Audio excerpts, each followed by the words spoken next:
Good day, everyone. Welcome to another episode of the Philly Old Head Review. Today we have a special guest, known to many, if not all, Tracey Lee, rapper, Esquire. But today we're going to talk about Tracey Lee, his early life. Yeah.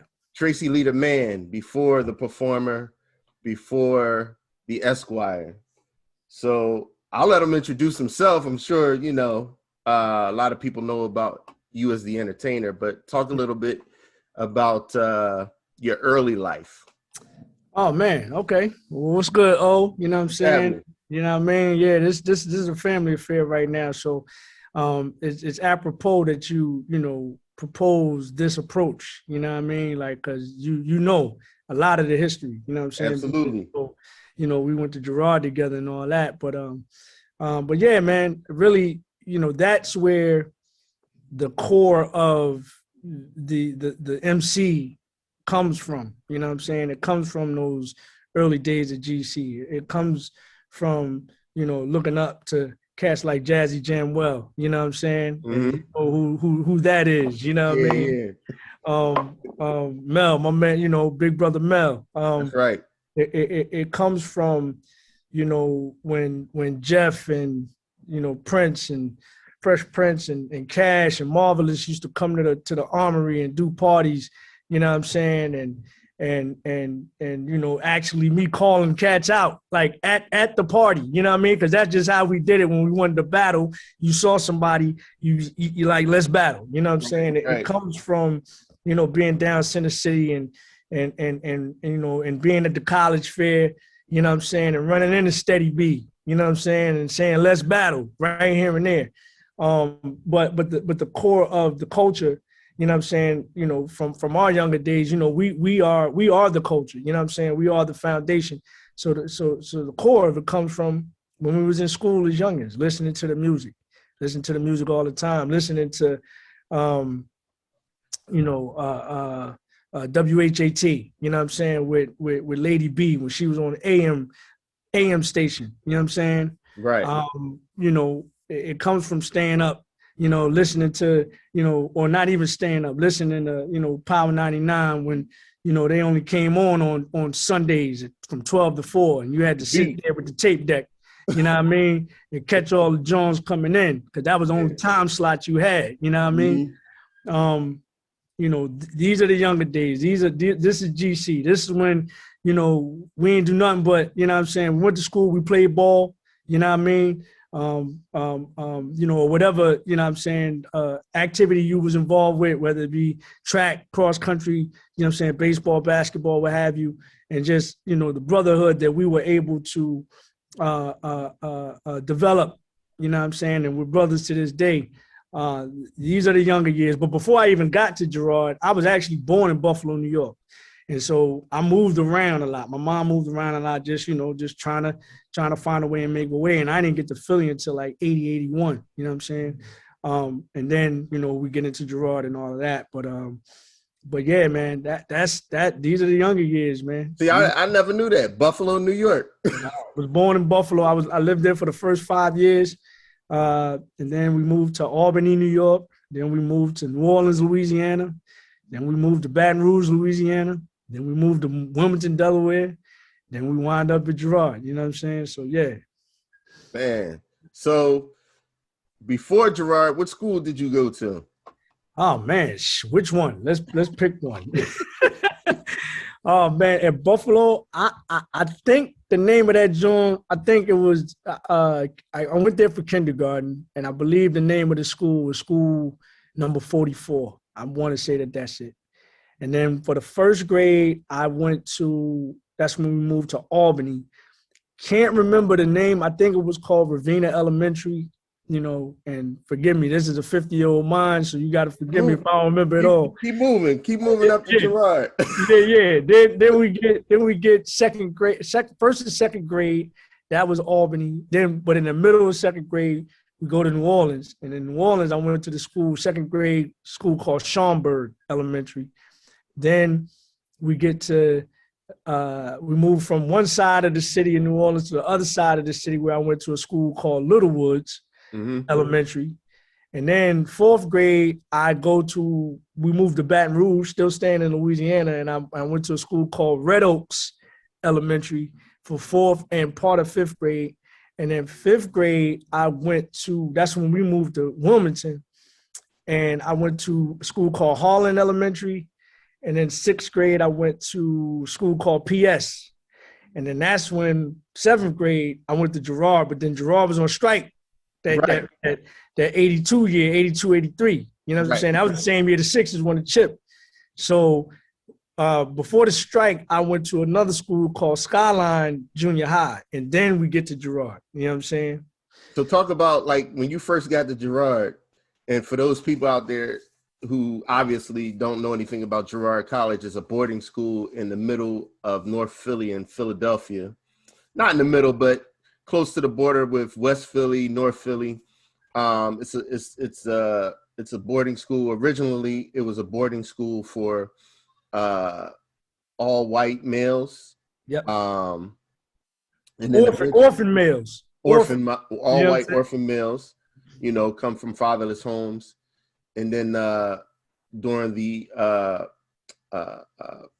Civil rights movement, famous lawyer here fought for Black youth, orphan boys to get admitted to the school. So that was Cecil B. Moore, right? Right, Cecil B. Moore. Yep. So now the dynamics of Girard has completely changed.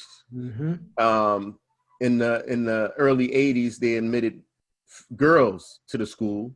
So now it's a co-ed boarding school, completely paid for by Stephen Girard's will. And it continues to today. So like Tracey said, at the time when we went to Girard College, it was all boys initially. And, I know when I got there, it was like, what happened? You know what I mean? It's almost, I don't want to say it's like being in prison, but yeah, it's a completely different, atmosphere and change. And it's a wall around it. So you got this big wall. It's intimidating as hell. It's like, damn, where am I going? You know, you're a little kid, and you like, I'm away from my mom. I'm away from my family. Yeah. My neighbors, where I came from, this, that, and the other. They allowed you to go home on the weekends for those people who live close enough. But a lot of kids would stay there all year round. They lived out in California or Michigan, like Jeff, or a lot of Minnesota. They came from all over the place. So it could be a real intimidating environment for those people who've never been away from home. So talk about that initial shock for you when you first got there. Oh man, shit. It was, again, I just saw this big wall. You know what I'm saying? That's all I could see. And like you said, I knew I was going to be away from my mom. You know what I mean? Like for a long period of time. We talking about can't come home after school. You know what I'm saying? Can't, do none of that. You know what I mean? Like this is a new bed. I'm first of all, I'm in a dorm with other people. You know what I'm saying? I'm in a room when I get there, it's 8 of us in one room. That never happened before with me in my life. You know what I'm saying? So I'm just like, yo, and it's all boys. I'm like, yo, what's going on? We got to take showers in the same shower, no wall in between. Yeah. So it's like, yo, is this, like you said, is this prison? What's going on here? You know what I mean? And I was adamant, man. I was, I started to, but I'm glad I didn't. But I started to, you got to take a test to get admitted. You know what I'm saying? Well, at least I did. Right. Or at least our class did. So, it was an IQ test. You know what I'm saying? Which kind of weeds out some things, which was a great thing. But I started to not pass the test on purpose. You know what I'm saying? I really started to, but then I was like, nah, let me go ahead and, apply myself and try to pass this to the best of my ability. And thank God that I did. But once I got in, it was like, you know what? This ain't gonna last for a week because my mom said, all right, just try it out for a week. If you don't like it, you can leave. I knew that was all cap. You know what I'm saying? I knew that was all cap. You know what I mean? But, I was like, all right, cool. And then when I said after the first week, I don't like it, I'm ready to come on. We'll try it for another week. Right. All cap again. You know what I'm saying? I tried it. And then, you know, things started to, you know, but of course, you know, you're the newbie. That's what they used to call us. You know what I mean? When you first come in there, you're the newbie. So you're the outsider. So it's kind of like either you are going to try to gravitate towards, you know, the quote unquote cool guys, the in crowd, or the people that you know, assimilate with based off of your initial introduction there, and you start meeting people. Or what I did is, you know, I just felt like an outcast. I don't know why, but I just felt like an outcast. So what I used to do was I go to the armory, you know what I'm saying? I had a fight as soon as I got there with Wilbur Harris. And I remind him of it every time. You know what I'm saying? I got to fight. But that's how it was. You know what I mean? It was like somebody's going to test you. So me and Wilbur outside of Merchant, you know what I'm saying? Like he was like, yo, let's go outside. So I was like, yeah, let's go outside then. You know what I mean? And so, you know, we swing and nobody connects nothing. You know what I mean? Just all air. You know what I'm saying? But I you know, what I used to do, like when we get to the armory, see, I knew what I was good at. And so when we get to the armory, you know, they playing basketball. Mm-hmm. And I'm still a new guy, so I didn't even try to, you know, like insert myself into that. I used to just take the ball and go to one of them other courts on the side and just start playing by myself. And then all of a sudden, it was one day, Mike Scott came over there. It was like, damn, Trey, I didn't know you could hoop like that. And I was like, yeah, man, you know, this is just like, because I used to play by myself before I even. Left-handed on top of that. I wasn't a lefty. I ain't going to claim that. But I could do things back then, you know, as little kids that a lot of little kids couldn't do yet. You know what I'm saying? Yeah. I had good leaping ability and all that other stuff. But Mike Scott came, yo, you can ball. Then all of a sudden he goes, hey, y'all, Trey know how to play. And so that's what kind of included me into the mix. Right. Once people found out that I could do that, you know, but before it was like, you know, you either, like I said, you either found or gravitated toward the people that you thought would like you. Mm-hmm. Or what I did was just stay to myself, and then all of a sudden, naturally, it came together. But it was definitely intimidating. And then I found out that wall wasn't for us to go out; it was to keep people from coming in. At least that's what they told us. You know what I'm saying? Right. Yeah. One of the things also that, like for me, it was the first time being around white people. Yeah. It was the first time, you know, like you living with them, your roommates with them, you know. So I think we all have these preconceived notions about what people of other ethnicities are like. And, you know, and we grew up at the end of the civil rights era. Yep. So like I said, the demographics of Girard has really changed from the time right before we got there up until now. Now it's like, you know, a melting pot, mostly kids of color when I go back. It's really changed over the years. Definitely. And then with the girls on top of that, you know, the dynamics of, you know, we have little sisters now, you know, and it's really like a family atmosphere. And our classes weren't big classes. I think my graduating class was like 19 to 20 people. I think ours was like 30. We had one of the bigger ones, but it was only like 30 something. You know right, but due to the fact that our classes are so small, we kind of partner with the whole high school will all be cool. You know what I mean? And we'll partner up for sports or whatever the case may be. But it's truly a unique atmosphere. Now I graduated the year before you, right? And then, you know, my life just went off in a whole different direction because I used to stay with Melly Mel over in Trenton, New Jersey. Okay. What's up? So I went off into the military. He went off after me. I didn't even know he was going in the military, but he went off after me. We both was in the Air Force simultaneously. Then I got out and I stayed with his mom for a little while again after that. So these relationships created bonds that last until today. Yes. and you know, is very unique. It's very unique. It's not like public school. It's not like, you know, a normal private school. So it's like I got over 50 plus brothers. You know what I'm saying? Like literally. You know what I mean? No matter where you are in whatever part of the country, world, even that you are, if you went to Girard and you know somebody else that went to Girard, it's a instant bond. Everybody knows, especially in your age group, everybody knows who you are. They know what you're about. You can't even fake the funk. You can't front, because they know who you are. You know what I'm saying?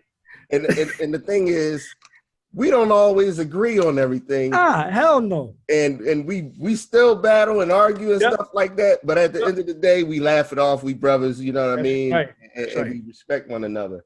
So after you graduated, you went to Howard. Yes. So talk about, you know, right before you get into the rap game officially, talk about your, you know, well, really, let's talk about, do you have any siblings? Were you the only child? What were the struggles like?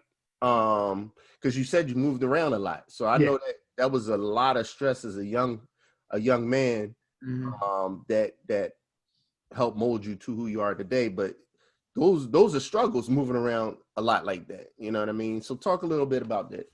Yeah, I'll be honest, man. Like maybe the first move was probably the toughest because we're moving away from the house where my grandmother is, grandfather, you know, and we would, you know, and all of my mom's sisters, because it's just, she has 3 sisters, so it's 4 women in the house, but you know, the cousins are tight, you know what I'm saying? Like me, her older sister's son, and the daughter, I mean, and the third in line daughter of my grandmother and grandfather has a daughter as well. So it's like 3 of us, and then it's 4 of them, and then it's my grandmother and grandfather, literally, you know, kind of all in the same house. So those are like my siblings at the time.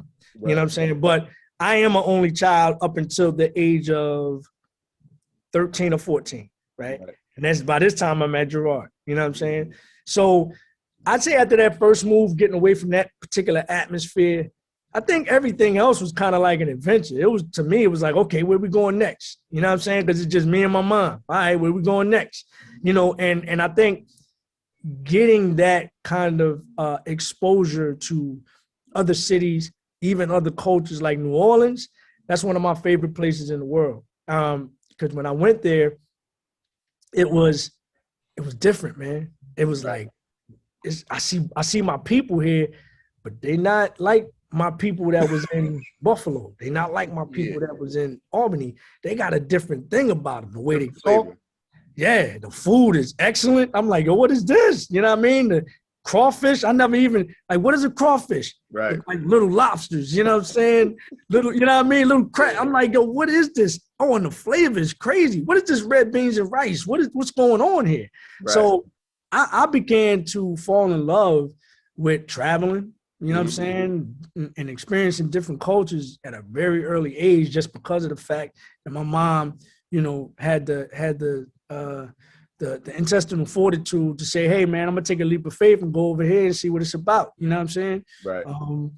And so it definitely wasn't a traumatic experience. It was more like, you know, I became accustomed to moving. You know what I'm saying? So, right. You know, and I think, you know, I've just recently broke out of that as a grown adult, you know, with a wife and kid, understanding stability, you know, it's more than just 2 of us. Now it's 4 of us. We can't just be picking up and moving like that. Well, we can, but I did so much of that in my early years that I'm like, okay, let me see what this life is about. You know what I'm saying? Right. So that's what that whole thing was about with regards to moving and all of that stuff. So, yeah. Were you at the Broad? Were you at the Broad with St. Gabe's? Yeah, absolutely. Talk about that a little bit, because my jaw got broken. I still, You talking about Mel? Yeah. Was that the one with St. Gabe's, or was that the one with Glenn Mills? Maybe it was Glenn Mills. One of them. Yeah. I think it was the one at Glenn, because we wasn't. Because I know. Man, I wish Mel was here, man, because I know it was one with Jay Rush, because it was some cat that was at Girard when Glenn Mills came to Girard, and was some cat that was just yapping the whole time. And as soon as the game was over, I know Jay went over there and mopped the dude sitting right in front of right on the bleachers on the bottom joint. You know what I'm saying? Yo, that was so crazy. I had to ask him about that one. Yeah. He'll tell you. Everybody knows as soon as it stopped. I wasn't there. My man came back after going to the hospital with his jaw wired shut. Right. What happened? Yeah, man. Man, you know. But you know. That was the time. For anybody that's watching this, these are the times of Girard. You know what I'm saying? Like, that's what it was, man. They thought we was a bunch of soft kids, you know. All the time. They used to test us coming out the wall. Remember that? As soon as we step out, as soon as you got people waiting for the 33. You know what I'm saying? At the stop. I know people that got robbed. You know what I'm saying? I know people that, you know what I'm saying? I know when we used to have to when we walk down to the gallery, we had to go down. Is that Corinthian? Yeah, we had to walk down Corinthian, and that whole neighborhood. It was always a fight going down that street. Always a fight. The white side. Yep.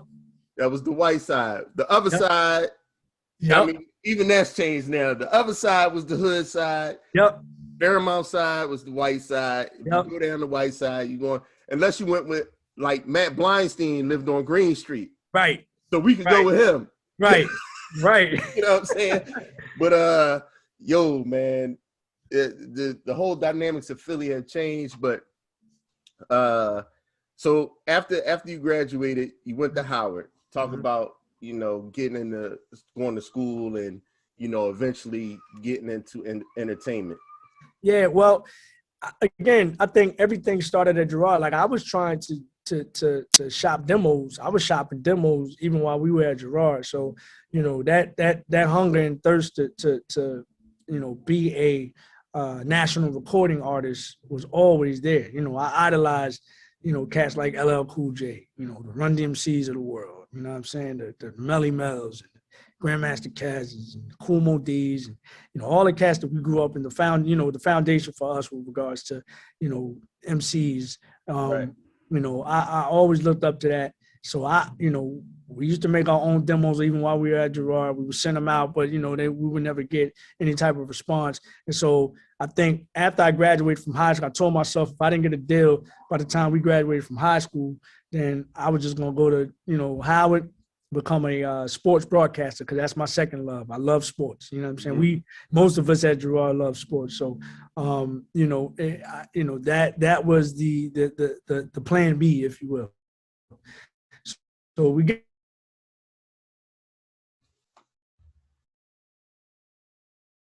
All right, so yeah, so yeah, you know, everybody loves sports at Girard, man. So that was like my second passion, or my passion, co-passion, if you will.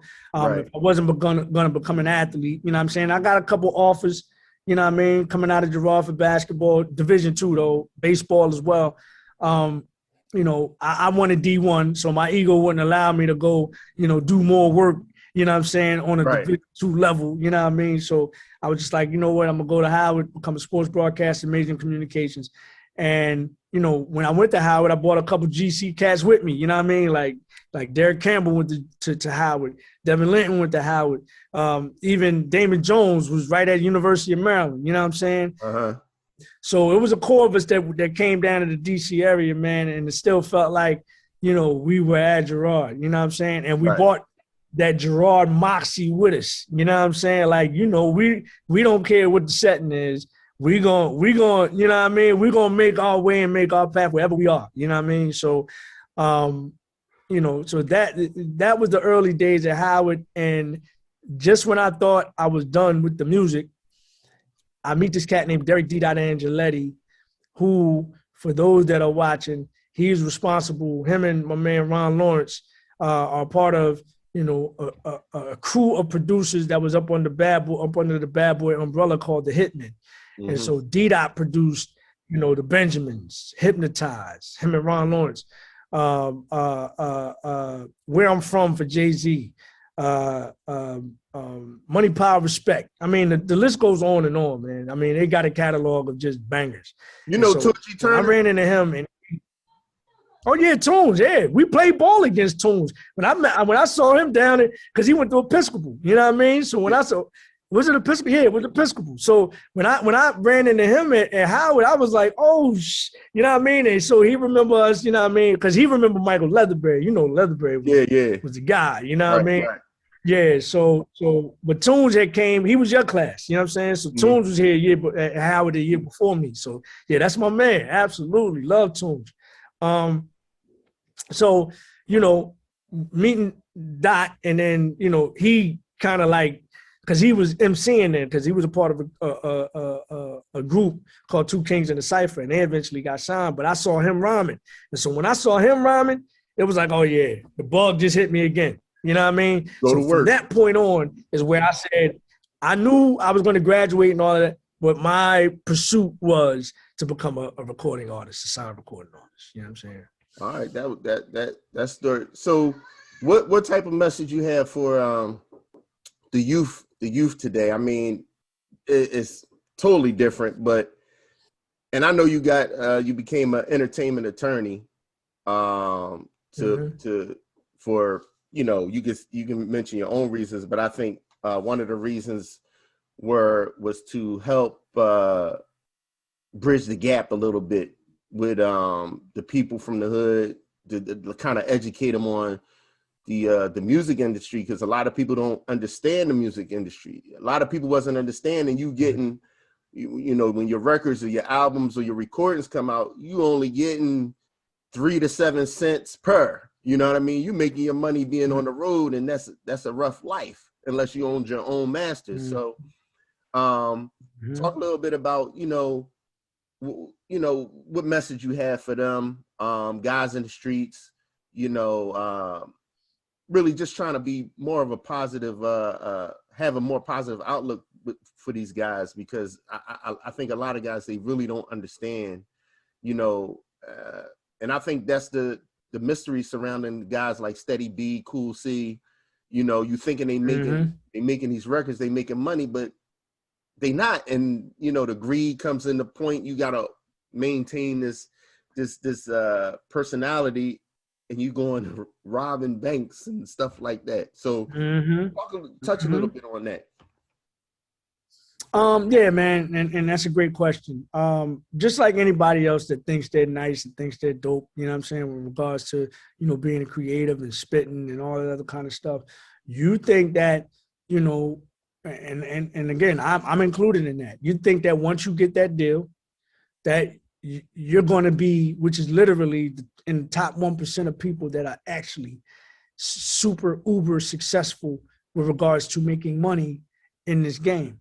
But you don't really understand what the game is, you know, because your concentration all this time is strictly making music. It's strictly owning the craft, you know what I'm saying? Honing the craft, you know, flexing your skills, you know what I'm saying?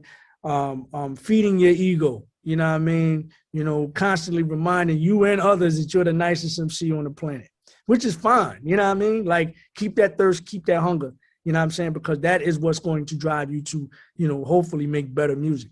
But at the same time, once you get in this game, you quickly realize that part of the game really only makes up 5% of the game. It's a very politically driven business. It's a you know, a business where if you don't have the kind of knowledge of how the business works, it can eat you alive. You know what I'm saying? If you don't build certain types of relationships, it could eat you alive. You know what I mean? And that's the thing that I spend, you know, most of my time now doing, at least informing people that this is what the business is and not what you think it is. Now, whether or not they accept that or they take that information and still do things according to, you know, how they feel it should go, that's, you know, that's kind of none of my business, because that's the decision that you made to proceed. You know what I'm saying? But my job is to inform you, because I was never informed of that. You know what I mean? Mm-hmm. Like, I want to be able to facilitate and be the conduit, you know what I'm saying, for people that are trying to get in this business and really trying to understand and learn about the business. And even for those that don't, I at least want to put that information in front of you, so that if you choose to sift through it, or if you choose to investigate on your own, you know, at least you have some type of working landscape to go from, you know what I'm saying, as you proceed in your endeavor. You know what I mean? Like, you know, and by no means do I want to discourage anybody from pursuing, you know what I'm saying, this business of this game. But I just want to make you aware that these are the things that exist. These are the examples, because they're numerous. This been happening way before me. You know what I'm saying? Right. This is something this goes years and years and years, especially not even just hip hop, man, but just black music, period. You know what I'm saying? And we've been taken advantage of for quite some time, and quite frankly for too long. And so I think there are a lot of cats that's coming up in the game that are wise to it, that are taking the necessary precautions, taking the necessary steps to make sure that, you know, at least, you know what I'm saying, if you're going to get into this game, you know what you're about to receive from the other side, and you're better prepared to deal with that, as opposed to just taking whatever comes to you. You know what I'm saying?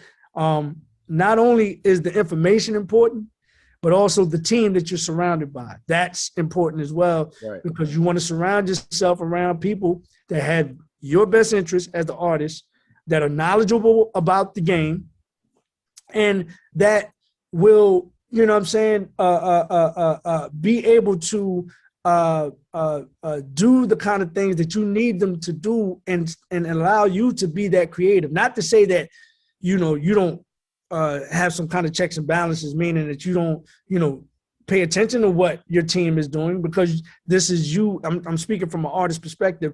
This is you as the entity, you know what I'm saying, protecting your interests. You want to know, you know, how this game works. Now, maybe you may not, you know, be or may not have the education of an attorney that you have on your team, or you may not, you know what I'm saying, have the drive and the determination to manage like your manager should, you know what I'm saying, but you at least want to know what that job entails. You at least want to know some of the basics of the business that they are, you know what I'm saying, representing on your behalf. Right. So the team is equally as important as the knowledge, because you can't do it all, you know what I'm saying, as the artist. You can't.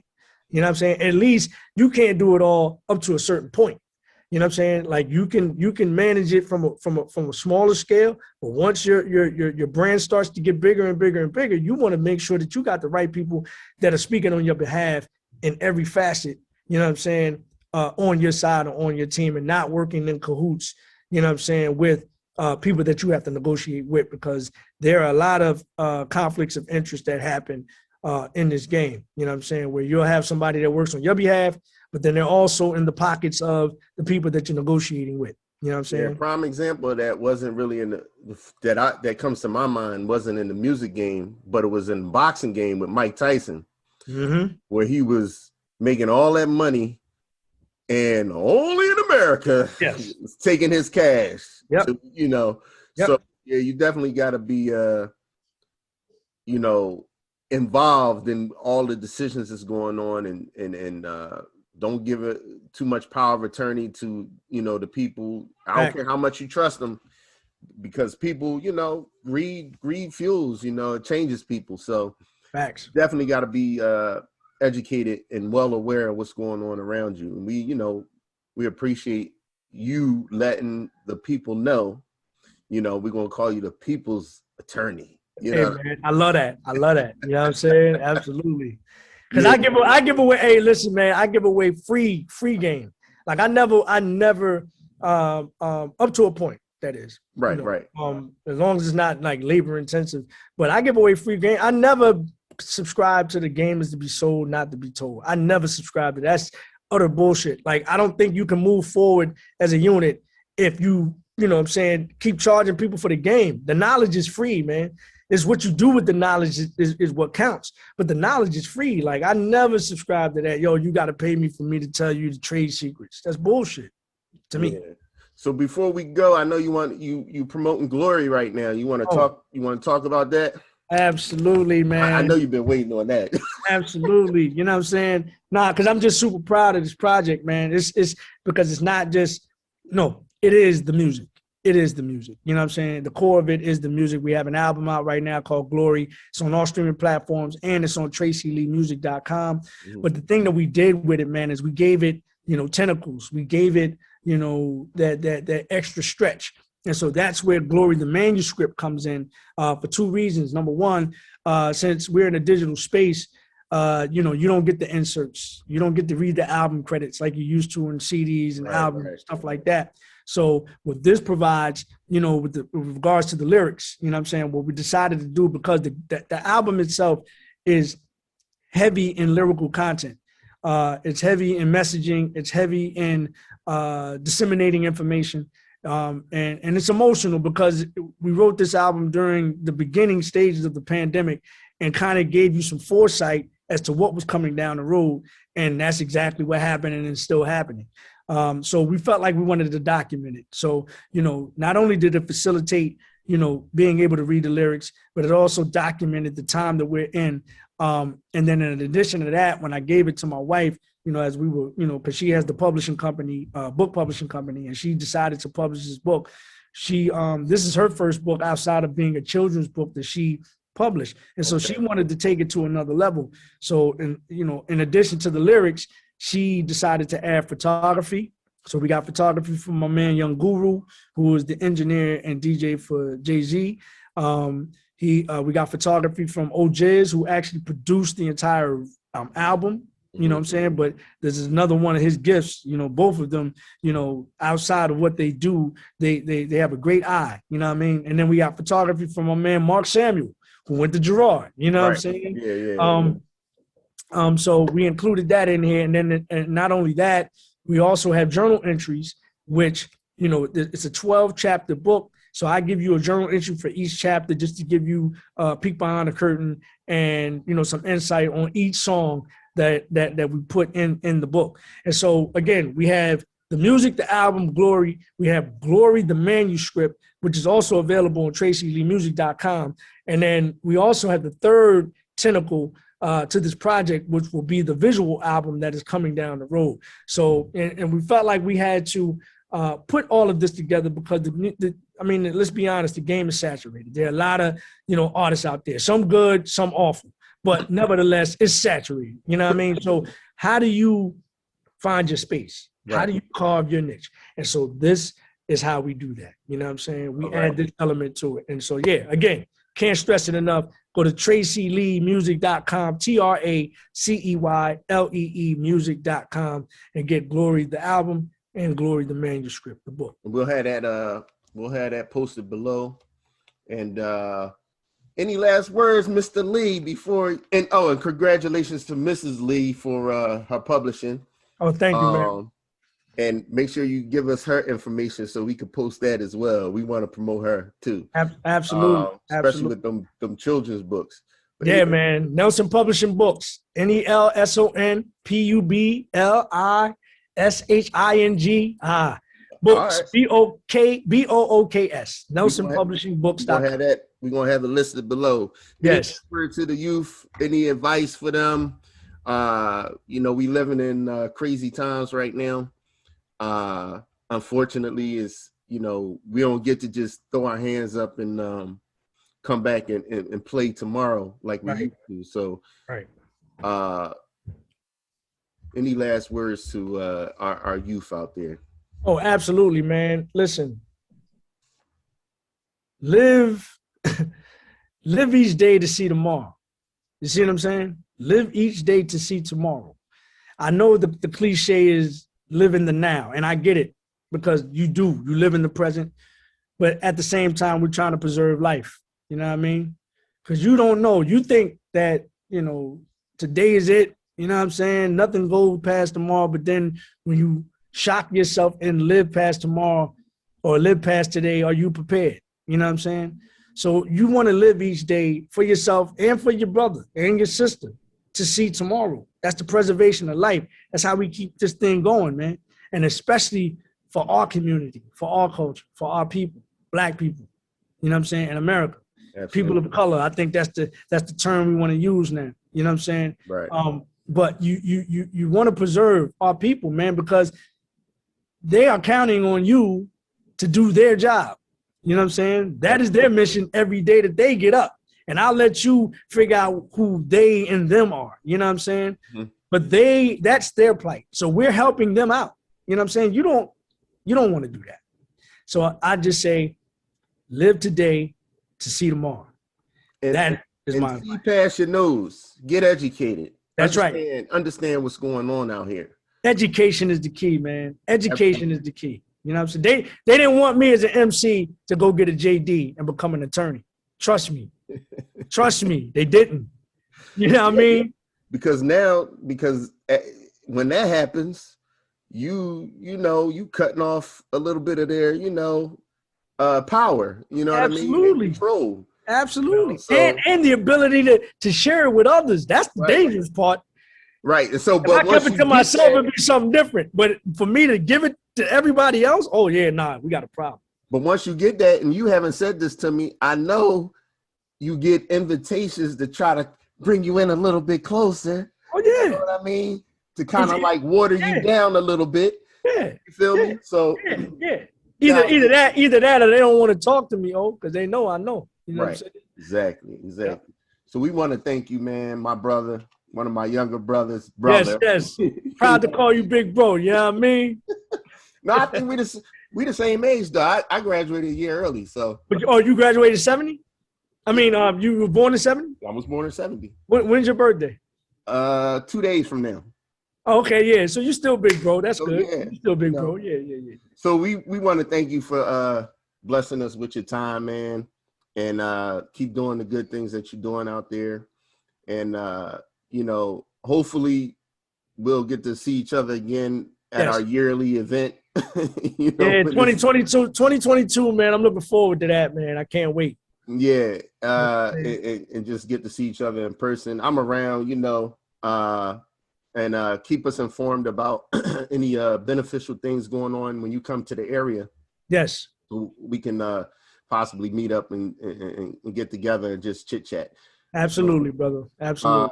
Thank you for coming to another episode of the Philly Old Head Review. Until next time, we thank you for coming. Peace.